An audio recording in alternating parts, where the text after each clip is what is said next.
Sort of brings to mind a Black Mirror episode, which I think is yet another one that will come true if it's not already, where they basically have an AI chatbot where you can speak to your great grandfather. It's amazing. So you could imagine that one day you've got some, and that one day is like soon, where you've got some AI that's analyzing, for example, everything that we're saying here Yes. on this show and other places, and we'll be able to answer questions from our once we're gone, but Yes. our great grandchildren will Yeah. be able to ask Grandpa Roman, how But would you handle this? It's a reality, Mark. So there's a chatbot right now that you can purchase. It's inexpensive.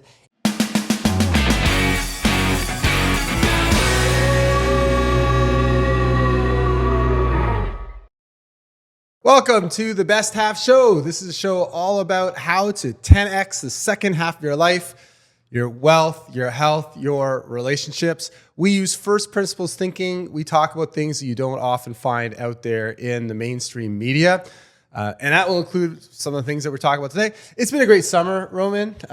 It's been amazing. We've had a great summer. We had a great party the other day. A great party, yeah. So it's been a bit of a mixed week. So I think we had a great party. We had a number of the Best Half Show folks, and our key believers, our audience, that came by.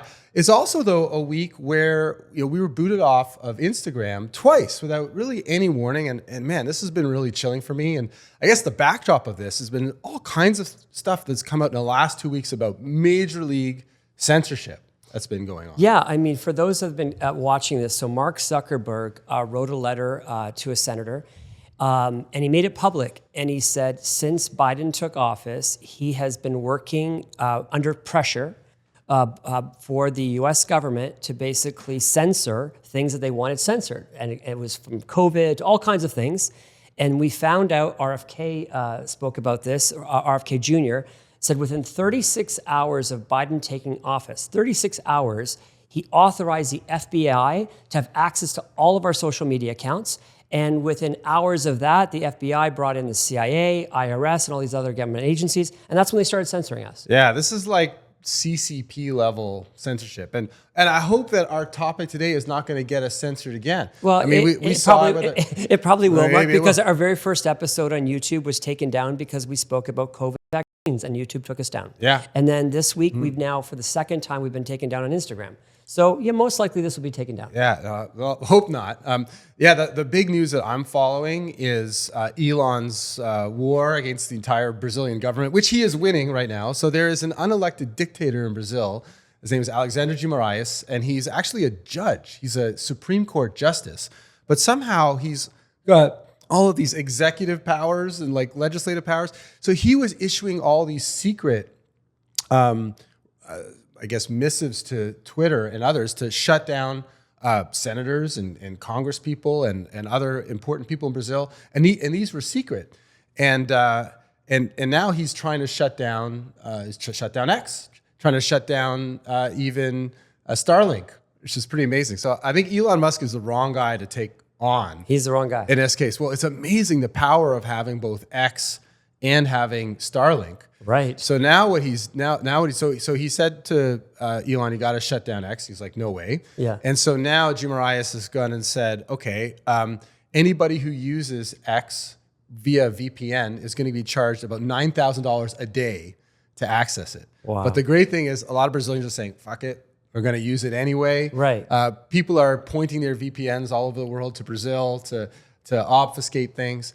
But the amazing thing is Elon's actually come out and said, hey, Justice, you have broken your own country's laws, and I look forward to seeing you in prison. And he actually had a picture of this guy who looks like Voldemort. I mean, the guy looks like the Brazilian Darth Vader. Wow. I mean, you couldn't ask for a more of a villain character. Yeah. Pretty amazing. But again, so I think this is kind of the story of our times. But I think what's really chilling for me, so this is like the big level censorship. But I think there's millions of people that are being censored right now via algorithm, via AI. Yes. And there's so much material that's never going to get out there. And I really don't know what the answer is, but it's scary. And Mark, we saw it at the party. We're talking to people. We're all in the same city. We're talking to our friends. And people are completely not aware of many things because our algorithms aren't showing those stories. Right. And the stuff they are showing, I don't know if you were that part of the conversation, one of your friends was like, oh, have you heard about like this virus from these mosquitoes in Boston? I'm like, this is the kind of nonsense that they're putting in people's feeds versus to cover up like what's really going on. Like it's incredible how we're all being manipulated by these social media feeds. But what's amazing is Zuckerberg came out and called it. Yeah, I wonder why he did that. I mean, is he seeing the winds of change blow? Does he think Trump's going to win this election? I mean, I know he changed when he saw President Trump get shot in the ear and get up and pump his fist with blood coming with the American, and he's like, that was the most badass thing he'd ever seen.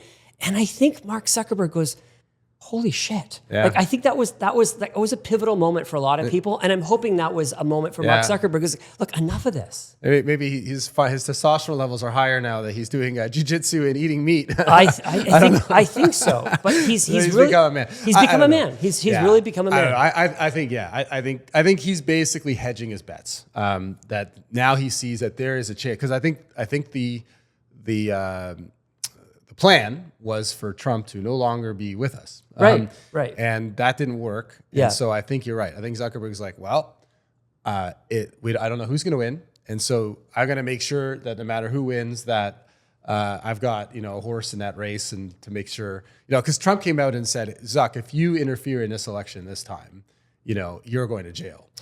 Well, what's interesting about what Elon did, and I don't know if you saw this recently, but he's posting every democratic country on earth has voter ID. Like pretty much every civilized country on planet Earth has voter ID, except America. Like, this makes no sense. And he's like, Elon's like, the only reason you wouldn't have voter ID is if you're like corrupt. Like if you're trying to manipulate an election. I mean, but you've got Elon calling this out. And I don't think people realize how powerful he is. When Russia invaded Ukraine, they took out all of the internet in Ukraine within minutes. The first thing they took out the internet. If it wasn't for Starlink, if it wasn't for that, war would have been over in minutes. Like it would have been done. But Elon said, no, I'm keeping my satellites. And the Russians have done everything to take him down. I mean, they've taken the best resources they could to take out they can't take out Starlink. Like people don't realize how powerful Elon is because of Starlink. Well, if you like this episode, I would encourage you to hit the like button. Please make some comments. Like, we really want to meet some of you guys. Yeah, listen, we'd love you to subscribe. Leave us some comments. And we are planning some pretty fun parties coming up, so maybe we'll invite you. So yeah, please subscribe, give us a comment, and we look forward to meeting you in person as well. Yeah, he's really a gift from God at this point. So I would say for anybody watching, I think as much as X can be a distraction, and it certainly has been for me, and we're going to talk a bit about distractions today. Yeah. It's really the only place for news. I mean, that is where the news is. Absolutely. You can't get news from, the mainstream media for sure. You can't. And I think even you're going to get filtering even you're going to get your Facebook, in your Instagram, in your LinkedIn. All that stuff is going to be filtered. There's probably all kinds of people like us saying things that are being filtered out algorithmically, filtered out by AI, whereas X is still relatively free. And that's where we're learning all this stuff. And just for to be fair, there's a lot of fake stuff. We can't even tell the difference what's real and what's not. But at least with X, it's all there. With the other algorithms, it's just so manipulated. Yeah. And I know we've talked about this before, but Mark, if we both read the same article, the comments that you see and the comments I see are different. Like, that's crazy. Like, the algorithms are feeding me comments that I would like, and they're feeding you the comments you like. This is unbelievable. The manipulation is unbelievable. Unbelievable. I think that with some discernment, you're right. There's disinformation out there, which is not the kind of disinformation that you hear about from like the censors. But I think that with a little bit of study, when you read all the comments, whatever, you can see what's real and what's not. There are often people will point to studies that will either contradict or support whatever it is that you're reading. And I think these days it's essential.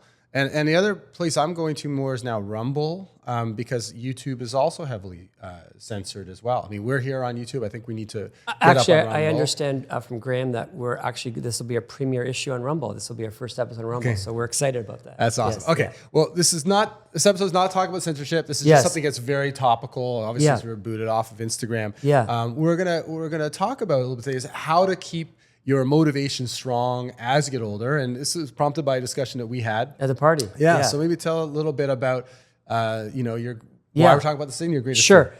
So my dad has been my hero my whole life.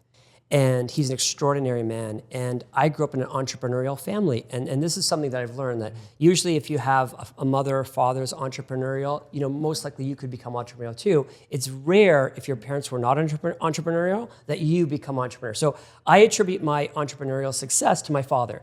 I watched him start different businesses. Some were successful, some weren't. But it was incredible to watch a man that would get up at 5 a.m. He always had a physical to-do list, and he'd be checking off his to-do list. These are the habits that I got as a kid. And he achieved an incredible amount. It was really amazing. And I saw that until some point in his 40s, he reached this point of contentment. He got this beautiful house, and he completely redid it. He was a general contractor, and he kind of achieved all, I guess, all things he ever wanted to achieve. He reached them. And then I realized, I was watching my dad, and all of a sudden there's no new fancy cars or he just kind of got to that point where I don't want to say he stopped, but I could just see, and this was in his 40s, he kind of just became content, and he was very happy, but he stopped achieving more stuff. And then for me, as a young man watching this, going, I don't want that to happen, because I've had goals, since I was a kid to be a billionaire. And I'm like, this is going to take a long time. This is not going to happen quickly. So I was always scared. My biggest fear was I was going to get into my 40s and I would just stop. I would just be content. So anyways, we spoke about that at the party. And that was my biggest fear. Yeah. But, one might think your dad still accomplished a lot. I mean, if you say he's happy. So he's happy. He's got a big house. He's got a beautiful, successful incredible family. Relationship. He's got everything. I mean, you can make a case. He hit his goals. No, he reached all his goals. So then why should he continue to bust his ass and wake up at 5 a.m. for? Oh, I agree. But for me, I knew that my goals were going to take decades longer. So my fear is I'm going to hit 40 or whatever it was, and I would just stop. And that was my biggest fear. And so in preparation for today, I started diving deep, and thank God for AI. I could not find any scientific research, any legitimate human studies that when we hit middle age, should become procrastinators or lazy. There's really no evidence on this. So I'm okay, thank goodness for this. There's really no reason for it. Now, we do change our priorities, and I'm sure your priorities have changed, my priorities have changed. That's true, but there's no reason that we should become less motivated or less driven in our 40s or 50s than we were in our 20s or 30s. Yeah, no, I think you're right. I think priorities can change. But, some things do slow down. I think, at least anecdotally, I've seen certainly a lot of people that get to that age to slow down. But then there's some special people that really seem to be driven by an incredible fire inside. Right. And those people are definitely inspiring. I feel like if we're not moving forward, then we are at risk of really sliding back. And, your dad at least seems like he hit a plateau and stayed there. But the risk, I think, with some people, and you see that a lot with celebrities, you see this with all kinds of people who actually achieve a lot, and then one day they stop, they sell their company, or they whatever it is, they've hit their goal. Yeah. And it's not like they stay at that plateau. They actually backslide. Yes. Right? They get into very common. Substance abuse. Yeah. Basically various forms of dopamine chasing. Yeah. In order to get that old high that they used to get legitimately, by, in my case, getting on stage and inspiring thousands of people, about motivating my team, about making my customers happy and successful. And so those are legitimate hits of dopamine, of serotonin, of all these brain chemicals, of actually accomplishing and achieving things. And then when that's not happening anymore because I've achieved all the success, whatever it is, I've sold my company, I've won the World Series, whatever it is, a big thing, then you see people backslide. And that maybe that's more of my fear, right? Oh, and I think it's very real. Mark, I was on a 2-week vacation to Europe. I was telling you about it, where I was eating croissants every day, pasta, pizza, other than lots of 20,000 steps a day. I wasn't doing any real workout. And oh my gosh, after 14 days, I come back and I'm okay, not only did I gain 10 pounds, but my F45 class, which is 45 minutes, felt like 90 minutes. it was like, it's amazing like how you can go backwards very, very quickly. So the same is true in mental thing, like in business. So yeah, when you hit that pinnacle and if you don't continue, yeah, you definitely go backwards. Yeah, no. So I think that's what's worth talking about. Like, how do you not make that happen? And yeah, like we had Nikki Ballou on the show a couple of weeks ago. Yeah. And we went to go and train with him. And that was amazing. It's really amazing, you know. And so one thing that is interesting is that one of the ways that he pushed himself is that he went to train for a fitness competition, right, where you really get into quite elite shape. And he asked me, well, why don't you do that, Mark? I'm like, well, I just don't feel really motivated to get in that good shape. Like, I don't know what that's going to, what's going to get me.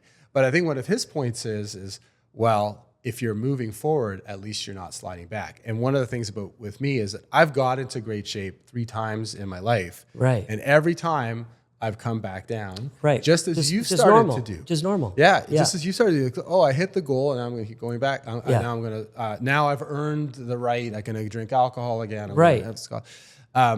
know, I've earned the right for some leisure. Yeah. But the risk is that, you know, you end up getting addicted to that and you end up falling. You go back to where you were. And I'll tell you, I've been a victim of this summer. Like, we had an amazing party. And Mark, the amount of leftovers I've been eating in the last 24 hours is ridiculous. Like, that dessert was crazy. But now it's September 1st. It's over. I'm back to F45. Like, it's over. Like the summer fun is over and I'm back to work now. Yeah. So, you know, you have to make a decision. And I'm like, I'm going back to look, what got me to a level of fitness that made me happy, I got to go back there. Yeah. I'm setting a new goal. It's not going to be to be in a fitness competition and get that. Because I've not connected that really to what my goals are in life. Right. And I also don't think I'll be very happy if I'm that low body fat percent. Right. That said, I'm still going to set a goal. Yeah. And I'm going to get into, you know, even better shape for sure. Yeah. And I've got to figure out what is the mental trick in order to really get me there. So that's one of the things that I'm working on. But we could talk about a couple of things that I think are, and let's start with goal setting, because I think it's exactly what you just said. Like, the first thing is you set a new goal. And I know we had a little talk with Graham before here, and like, we set some very specific goals for our channel. Like, it starts with goal setting. Yeah. And sometimes the goals that you had 10 years ago are not the same goals you have today, and you've got to reset those goals. Yeah, I mean, I even go before the goal setting is important. The thing is the why have the goal? Like, why did Nikki set this goal of competing in a fitness competition at the age of 56? Right. And the reason why is that it's in line with his values. That's why. Okay. Because what he found is that he had values that he was talking about to his clients, values that he talked about in his books. On stage, he wasn't living them. So he wasn't living the things that he was talking about. And he says, you know what? I'm not just going to get into good shape. I'm going to get into elite shape, and I'm going to inspire everybody with my physical form, right, you know, at my age. Why? Because it's who I am. Yes. That's who I am as a person. I need to have integrity, right? Yes. So even before the goal setting, I think it makes sense. It's in line with his core values. Yeah, take a step back to think about, you know, I think about I think about a party that I might have when I'm 75. Yeah. Who do I want to be there? Who's surrounding me? Where am I? Yes. When I look back at my life when I'm 75, what have I accomplished? Right. You know, and so I've got that written down. Yeah. And so my goals now are in line with that. And a lot of my goals are really around inspiring a lot of people. And you said you want to be a billionaire. I want to create billionaires. I want to create people who are successful. And I've done that through my companies. Right. You know, where I'm actually really proud of so many of my former employees that have gone on to build great businesses, that have gone on to be highly successful executives at companies. That's what I'm proud of. And it's one of the reasons why I'm doing this show. The reason why I'm doing this show, I'm like, let's face it, we have a lot of work to do in terms of the views and the subscriptions or whatever. Yes. It's early days, right? Yeah. We're not making money yet on this show. Yes. We will. Correct. But why am I doing this? I'm doing this because I think it's an opportunity to inspire people and to get folks to really accomplish more. And that's in line with what I want to do in my life. So that's kind of setting as a vision. And so now the goals that I'm setting are in line with that. And so the goals are not just, I want to be a billionaire just because I think it's really hard. I think if he just says, I just want to be a billionaire all my life and that's why I want to do it. The question is why? Right. Why do you want to do that? Yeah. What kind of impact do you want to make on the world? What kind of lifestyle do you want to have, and why do you want to have it? And so I think being articulate about that and kind of writing that down, that keeps you going when you're surrounded by potential dopamine hits everywhere. Yes. Right? When you're surrounded by distractions, where you can go and say, no, I have a higher purpose in my life, and I'm going to stay on my path. So let's talk about that. So when we started the show, the reason I wanted to do this, Mark, was I actually watched a presentation that Patrick Bet-David did. And I don't know, for those of you who don't know him, he sold his insurance business last year for around, I think, just over $200 million. And he'd already started a podcasting business. And even before he sold the business, he has more viewership every day than CNN. Like, just crazy. And most people have never heard of the guy. I'm leaving tomorrow. I'm going to spend 4 days with him in Palm Beach to learn some tricks here.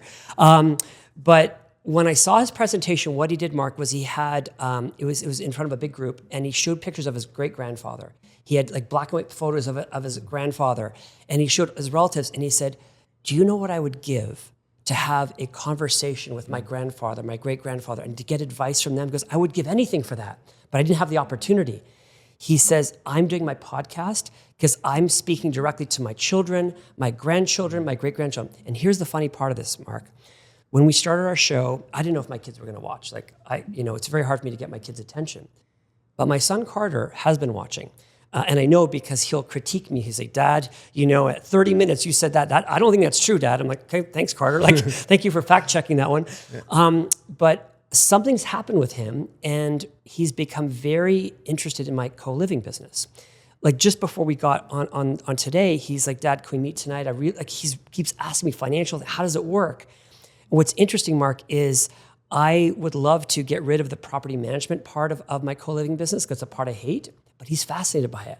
So if this podcast did anything to inspire my son or somebody else, holy shit, my goal has already been achieved here. Yeah. So I think that sometimes it's not just financial, we have other goals, but definitely inspiring our kids and our our future, grandkids, it's kind of exciting. Yeah, it is exciting. It sort of brings to mind a Black Mirror episode, which I think is yet another one that will come true if it's not already, where they basically have an AI chatbot where you can speak to your great-grandfather. It's amazing. So you could imagine that one day you've got and not one day is like soon, where you've got some AI that's analyzing, for example, everything that we're saying here on this show and other places, and we'll be able to answer questions from our, once we're gone, but our great-great-grandchildren will be able to ask Grandpa Roman, how would you handle this? It's a reality, Mark. So there's a chatbot right now that you can purchase. It's inexpensive.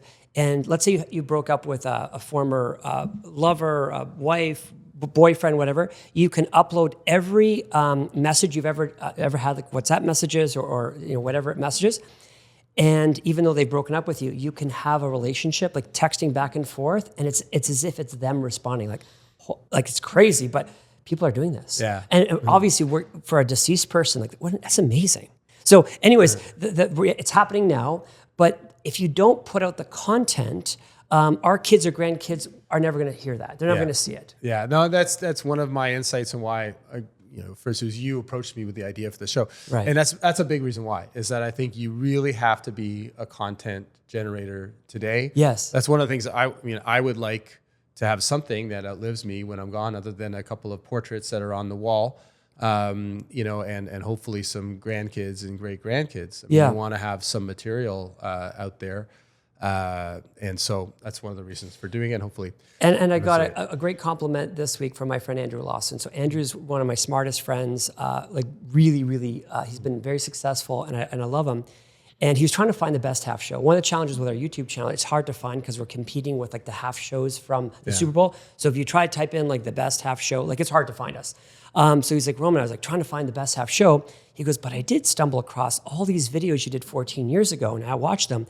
And he said, I loved the things that you said, they've all come true. You've been really good at predicting the future. So it's funny, Mark, because I've always thought I had this gift, but it's so great when you can document it. It's so great when you can actually create a legacy where you're like, hey, this is the stuff that I was saying 10, 15, 20 years ago has come true. So I think there's a lot to be said about content creators. And I was in the Hamptons this last weekend with my daughter, and she's 19. I said, Kate, it's time for you to start creating content, because you're 19 years old and you could inspire another, and you're going to want to go back in your life and go, holy shit, I did this at 19. She's doing some incredible interior design work in like some penthouses in Miami. She's doing incredible projects. She's opening up, they're doing a new opening of a restaurant in Connecticut. I'm like, you're going to want to remember this. So I think everyone should be a content creator. I don't care how old they are anymore. Yeah.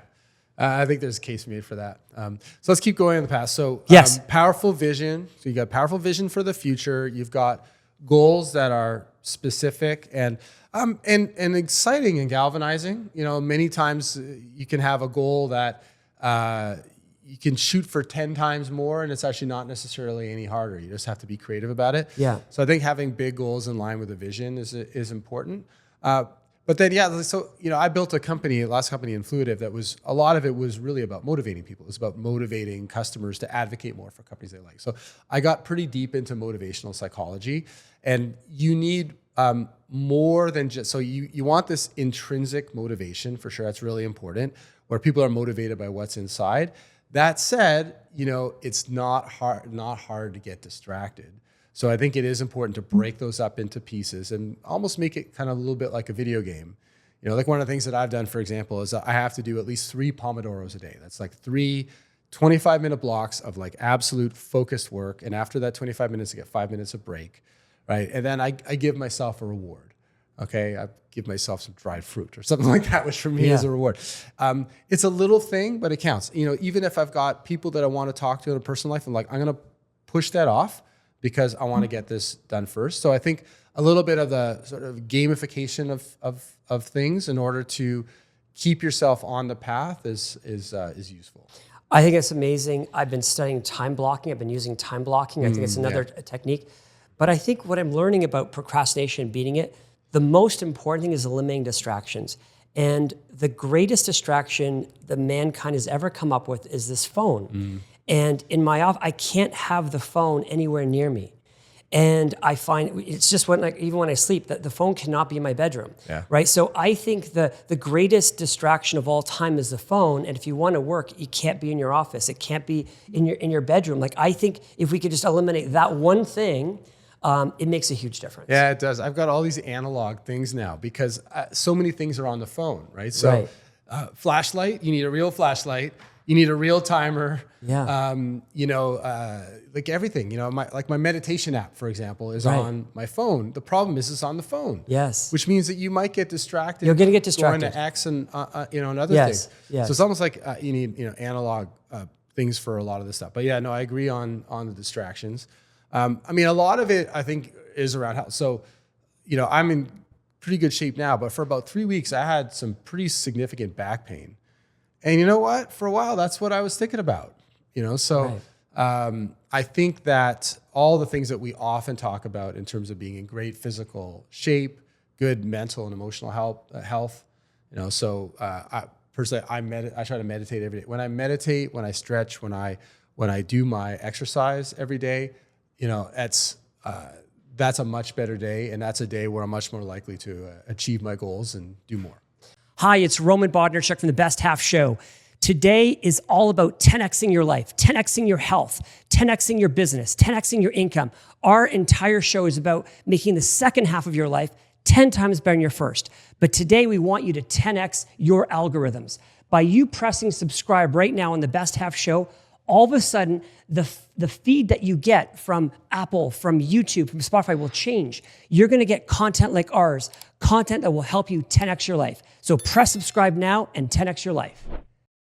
And I know we've talked about some of these things before, but if today's topic is really about how to beat procrastination, I do believe it's all about the daily habits. So if you start your day, like I believe in starting early, you know, I think before the sun comes up.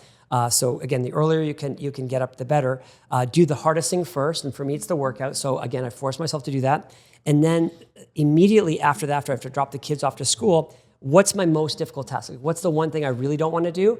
Get it done with. And I think you'd agree with do the hardest thing first. But that's easier said than done. So have you learned anything about how Brian Tracy calls it eat that frog, right? He said, you want to eat the frog first. And the reason why, if you have a bunch of tasks to do and one of them is to eat a frog, you're probably not going to want to eat that frog first. But if you do, the rest of their day goes better. But we've all, I'm sure many people in the audience know they're supposed to do something. Yes. But they don't do it. And they may even have a bigger purpose, just like we talked about. They may have big goals. They still don't do it. Right. So I don't know. One thing I actually just read about pretty recent is just in your head, you just go 5, 4, 3, 2, 1, go. You just say that in your head and just do it. Right? Yes. And it's almost like you're just training yourself there. So I've tried that, and that's actually worked a couple of times. So in the research for today's topic, what I found is procrastination. The reason we procrastinate is we're trying to avoid a temporary feeling of discomfort. And I know that for me specifically, like if I hate doing accounting or even getting to my emails, I'm trying to avoid that temporary, but it goes away. It's like nobody wants to go to the gym, but then you get there and like you're happy. It's like you just have to push through it. Like the cold plunges, like I was at Othership this week. It's like the first few seconds, but then you're there and like, okay, this isn't so bad. You just got to push through it. Yeah, it's easier said than done again. Yes. So people will be surprised at just how much of a procrastinator I can be. It's kind of crazy because I've accomplished quite a bit in my life as you have. And I'm ashamed to admit it. Like there's sometimes where I won't open up an envelope that's on my desk because I know there's something bad in it. There's discomfort in it. Yeah. There's an email. You're trying to avoid discomfort. I don't want to read. Right? Yes. Yes. So how do you deal with that? So there's a few ways. I mean, one simple one is just to think about, well, here are all the reasons why it's good not to open up that envelope. And there's not a lot of good reasons for it, but these are the reasons for it. Yeah. Because I'll avoid this. I'll avoid this pain. That'll feel great, right?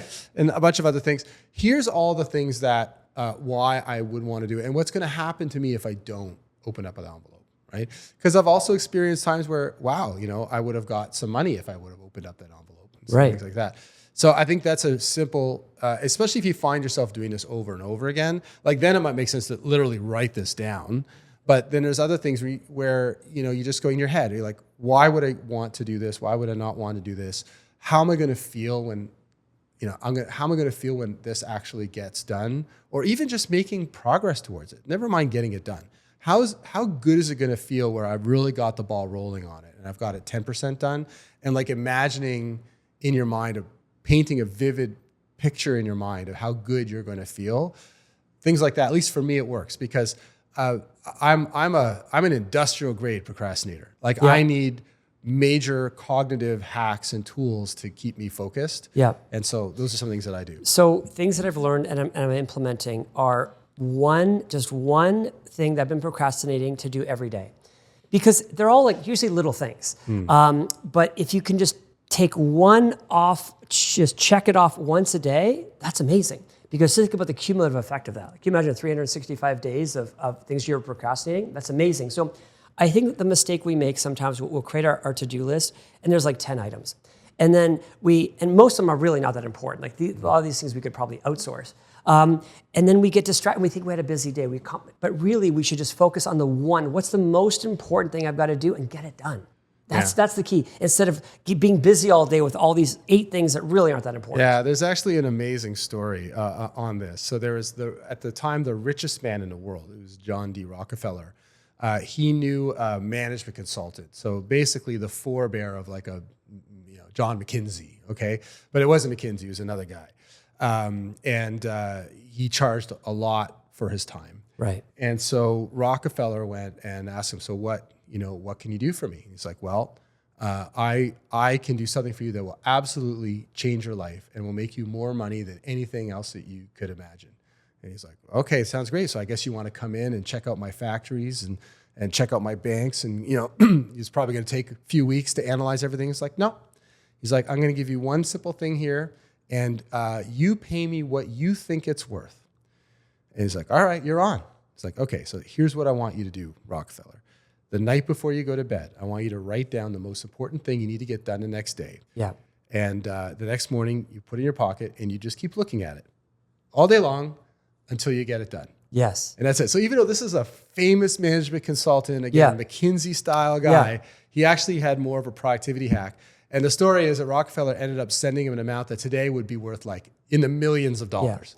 And I honestly think, Mark, that is the answer. And I know we tried to do it because there's that new Apple app that you can just put, your one thing, you could share it. And you were not a good partner for me on this one, so I'm going to recruit a new partner. But just telling somebody that's accountable, say, hey, I'm going to do this one thing today, and what's your one thing? And I think having that accountability partner is huge.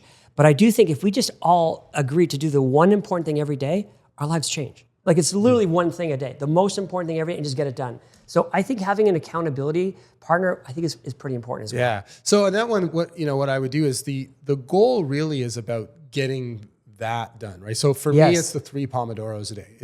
It's not the fact that I'm going to get 7 or 8 things done on to-do list. It's just that I'm going to have at least 3 highly focused things every day. And if I don't do that, then I've not achieved my day. So every day I have a checklist, and that checklist is not to-do items. The checklist is more like workout, meditate, 3 Pomodoros, weigh myself, a bunch of things like that. And if I get those done, then it's actually a good day. It's just like a good football coach, really measures his team not by the scoreboard, but by the fact that people have hit their assignments. They've done what they're supposed to do. Exactly. Yes. And if the idea here is that if you do what you're supposed to do, you're going to end up achieving the score at the end of the day. Yeah, and I believe that. So what I like about our show is it gave us public accountability. When we said, hey, we're going to get into shape, we did it. We had to do it because we told everyone we're going to do it. So today's September 1st. So Mark, what my focus over the next 120 days is to 10x my income. And the only way I can do that is when the sun comes out. Okay, so as long as the sun is shining, I can only work or I can work out. Those are the only 2 things I'm allowed to do. There's nothing else I'm allowed to do. And I will commit to my most important thing, like the one thing I've got to do, the one important every day, it'll get done. So, and I know over 120 days, if I just do that, if it's the sun is out and I'm working or working out, and please, anyone watching me, do not distract me when the sun is out. And if I get my most important thing done every day, I know I'll 10x my income next 120 days. So I do think sometimes it is that simple. But to do that, I've got to remove distractions, get rid of the phone. There's all these things. And I love when people are like, oh, I don't have time for that. And it's like, I love it. Even at the party, it's like, hey, what's your screen time like? And everyone's like disgusted by their screen time. Like, oh, there you go. There's 4 hours a day. There's 7 hours a day. We can apply to something like make more money. So I really think it's not that complicated. Now, obviously it's hard. It's like easy to do, easy not to do. It's like apple a day is easy to do, but easy not to do. So these things aren't that sophisticated, but just having the willpower to do it. Yeah, well, good luck with that. I think that's great. I'd recommend that you try an alter ego for this. It's something we talked about, I think, on our very first show or second show. Yeah, we have talked about it. It's a very powerful technique. For those that didn't watch the show, maybe you could talk about it. Yeah. So, I mean, one of the hacks or devices that some of the, especially it happens a lot in athletics. So some of the most successful athletes of our time, but it's also used by business people, is that they create an alter ego of themselves. It's so for example, Roman may be a terrible procrastinator and you're constantly distracted, whatever. But Bondarchuk might be something completely different. Right. A Bondarchuk doesn't get distracted, stays focused, is always working out, is always on the plan to 10x the income, that sort of thing. So yeah, there's a number of people, and it's also in entertainment. David Goggins is a great example. Yeah, he has Goggins as a thing. Sasha Fierce is Beyonce's alter ego, right? Because Beyonce actually felt like she was a bit introverted, and she wasn't giving the kind of stage presence that she felt that she was capable of. Right. And so she created another person called Sasha Fierce, which is the person that went out on stage. Interesting. And now the question is for the audience, are they watching Sasha Fierce or are they watching Beyonce? Right. As far as they know, they're watching Beyonce. Right. So the question is your alter ego, is that your real person, or is that your alter ego? And I think what you'll probably find is that I made an ego up for you. Bondarchuk. I like it. What do you say? Bondarchuk is the real you. Yeah.